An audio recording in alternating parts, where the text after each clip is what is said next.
Real-Time 1960s presents Evening Report, a complete roundup of today's news with Joe Rubenstein. Good evening. In Washington, President Johnson speaks out against extremism. In Vietnam, a communist victory. In Illinois, Barry Goldwater wins the presidential primary. History is made at the Oscars, and Shea Stadium is open for business. Those are the headlines. The details after this message. At an expensive steakhouse, you get an expensive steak and a salad, drink, atmosphere, snob appeal, and one heck of a bill for two. There is a choice, however. At Bonanza, you get the steak and all the trimmings. Baked potato, Texas toast, salad for under $2. Drink, atmosphere, lots of it, and hardly any snob appeal, and a very small bill for two or more. Which place would you pick? That's what we thought. Bonanza in the Yellow Pages. In Washington yesterday, President Johnson spoke out against extremists on both sides of the civil rights issue. But the president also told his press conference that Negroes have the right to protest peacefully as long as racial discrimination exists. We do not, of course, condone violence or taking the law into your own hands or threatening the health or safety of our people. And you really do the civil rights cause no good when you go to this extent. But we are hopeful that all Americans understand that we're going to pass the Civil Rights Bill because it's morally right and because we feel that these people have too long been denied their rights. On the other hand, we do not think the denial of one right should permit the violation of another right.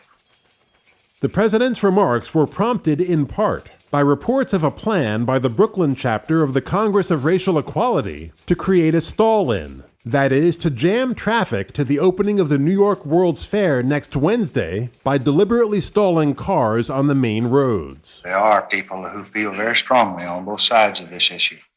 I found that in the 57 bill. I found it in the bill in 1960, and it took us many days and nights to try to find an area of agreement.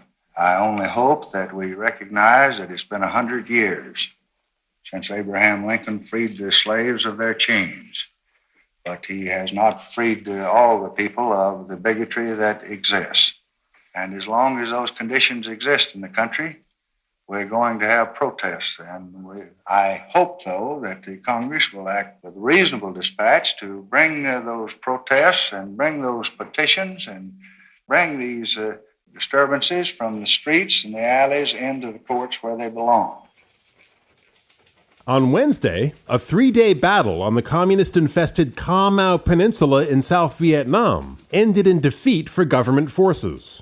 U.S. advisors said nearly 300 government soldiers were killed or wounded, the heaviest toll of a single engagement in the war thus far. They said civilian casualties may exceed 200. A U.S. helicopter crewman was killed, and a dozen other Americans were wounded. The battle was touched off by communist atrocities. When the Viet Cong overran the Kien Long district on the peninsula, they publicly disemboweled the district chief, murdered his young son, broke the arms and legs of the chief's wife, and then killed her with a shot to the head. After murdering other alleged government sympathizers, the guerrillas moved back into the countryside, where they were met by a much larger contingent of government forces. After heavy fighting, the communists appeared to be trapped, as forest fires broke out in their base area. However, the Viet Cong fought their way out, inflicting heavy losses. Then, to the amazement of U.S. observers, the Viet Cong remained in the area, attacking various government units. After gathering their wounded and some of their dead, they finally withdrew. One American advisor called the outcome, quote, a stunning communist political victory, unquote. Secretary of State Dean Rusk, arriving in Saigon today for his first official visit to South Vietnam, said the Vietnamese people and their allies must defeat communist efforts to, quote, impose their own misery on you, unquote, adding, quote, this will be done, I have not the slightest doubt, and I am here to make it clear once again that we shall help you to do it, unquote. A short time later, a grenade was thrown into a U.S. military bus not far from where Rusk was located. 2 Americans were wounded. On Tuesday, Republican Senator Barry Goldwater of Arizona won the Illinois presidential primary, but Senator Margaret Chase Smith of Maine exceeded expectations. Mrs. Smith, who got less than 3% of the vote in the New Hampshire primary and spent less than $1,000 in Illinois, won 25% of the vote. There have been signs of disillusionment with Goldwater since his defeat in the New Hampshire primary by Henry Cabot Lodge. Many rank-and-file Republicans appear to agree with New York Governor Nelson Rockefeller that the conservative senator's views are too extreme. In a speech earlier this week, Goldwater advocated a more vigorous approach to the communist threat. The question in my mind is how can you prevent war with policies that are making communist countries content with communism, or foreign aid policies that are making them even more content, and at the same time nuclear policies which alienate our NATO allies. You cannot stop a man who has vowed to bury you by sending him shovels, by feeding and clothing his friends while denying your friends the means to help protect you. You can't stop him by letting him edge up closer and closer to you, as he's doing right now. Since President Eisenhower left office, our foreign policy position has deteriorated until today we watch almost daily the slippage of the United States around the world as more and more and more countries begin to disbelieve us, begin to distrust us, and begin to look elsewhere for the leadership that must be portrayed if peace is to be obtained and maintained in this world. At a separate appearance, he declared his opposition to economic foreign aid. I've never voted for it since I've been in the Senate. We have military assistance, which I think is necessary for some years to come, and I could vote for this. And we have technical assistance, which I think is the best program we have. This is teaching other people how to do things with their hands that we can do. But foreign economic aid, since the Marshall Plan, has not, in my opinion, bought us any friends, and I don't think you can buy friendship. I can't buy yours, and you can't buy mine. But if you show me how to do something that you know how to do that makes you live better than I do, I'm going to be your friend. And that's the way I think we should be proceeding. If we have to have foreign aid, if we can't live without it, and I think we can, then why not try a multilateral approach where some other countries get in the act? We may be the richest country in the world, but we can't afford to support the rest of the world much longer. With the Republican National Convention 3 months away, Goldwater, in the eyes of many, is the favorite for the nomination. His supporters believe that if their man defeats Rockefeller in the California primary on June 2nd, his nomination on the first or second ballot is all but assured.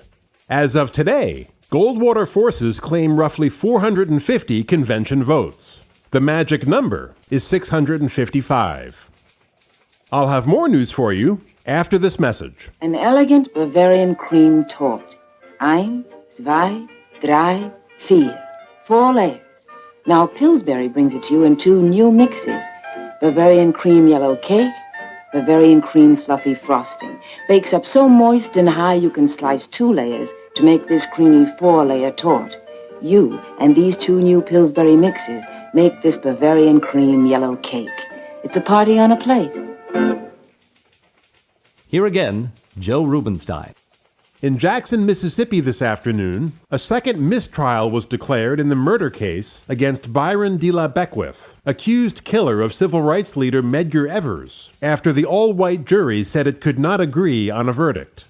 Evers, the Mississippi State Field Secretary for the NAACP, was shot to death in front of his home shortly after midnight last June 12th. During the trial, the Ku Klux Klan put on a show of force in Mississippi on behalf of Beckwith, burning crosses in the Jackson area, and showing up as spectators at the trial, where Klan members stared at Police Captain Ralph Hargrove of the Jackson Police Department as he testified that the fingerprint found on the rifle that killed Evers had been traced to Beckwith. Following today's mistrial, Beckwith, a 43-year-old self-avowed white supremacist and member of the Klan, was freed under $10,000 bond. DA William Waller, who had vigorously prosecuted the case, said he hadn't decided whether to seek a third trial. There is no limit under Mississippi law to the number of times a case may be tried.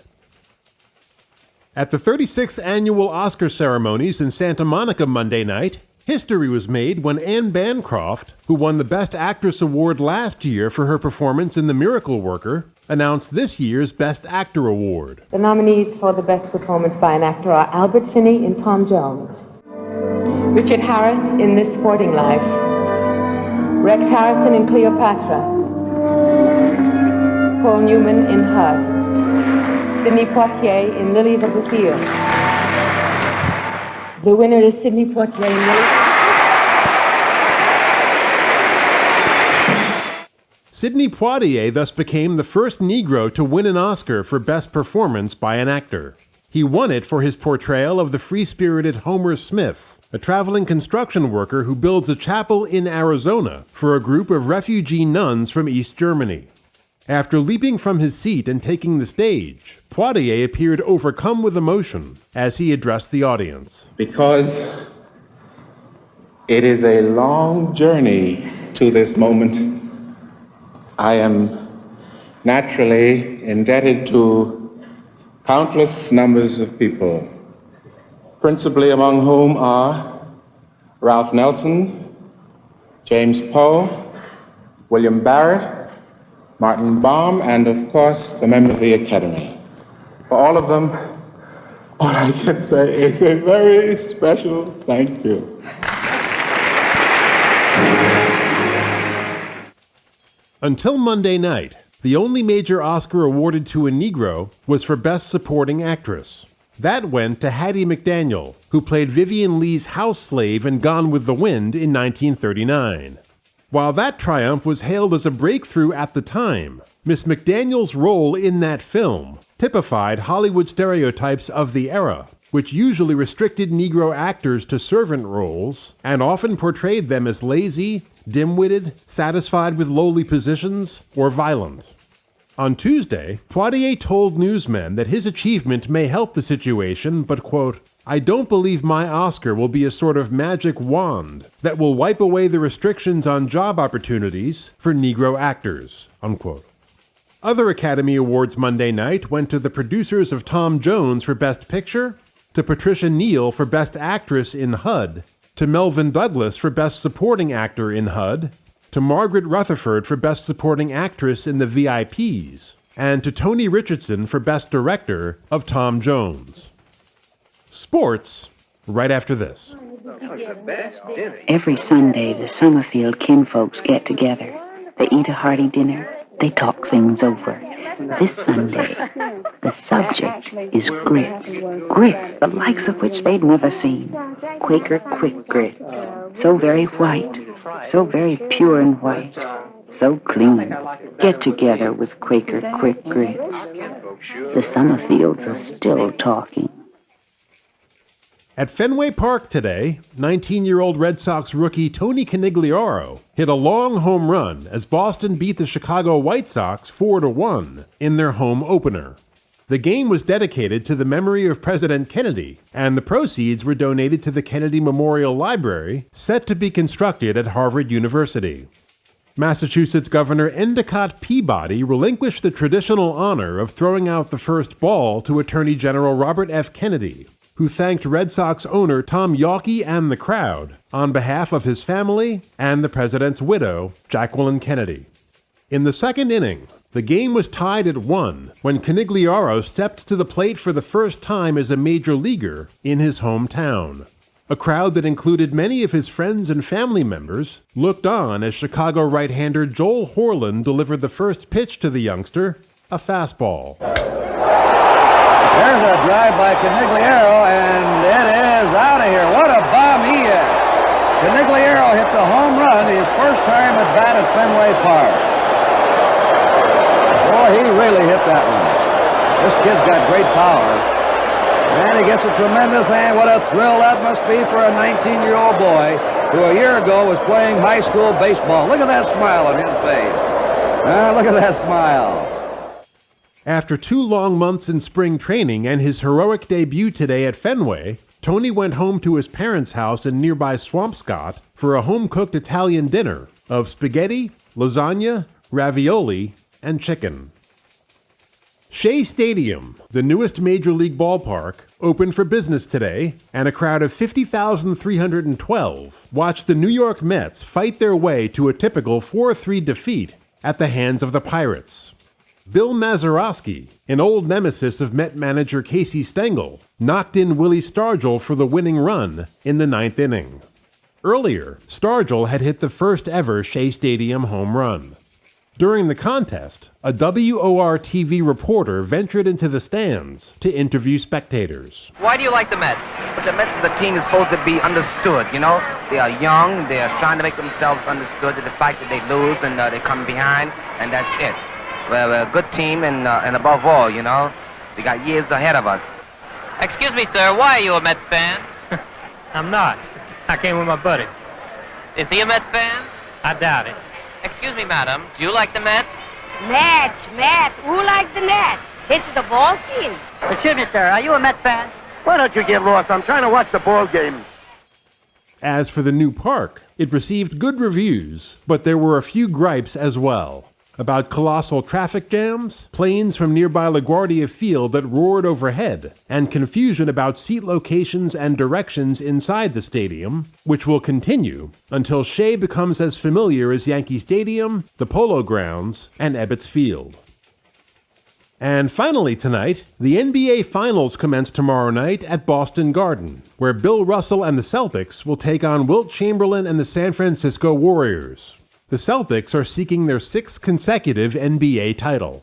The NHL Finals resume tomorrow night at Detroit's Olympia Stadium, with the Red Wings hosting the 2-time defending champion Toronto Maple Leafs. Detroit leads that series 2-1. And that, for this evening, completes our look at the latest news on this Friday, April 17th, 1964. Thank you for joining us, and have a great day tomorrow. This has been your Evening Report, a roundup of the latest news with Joe Rubenstein.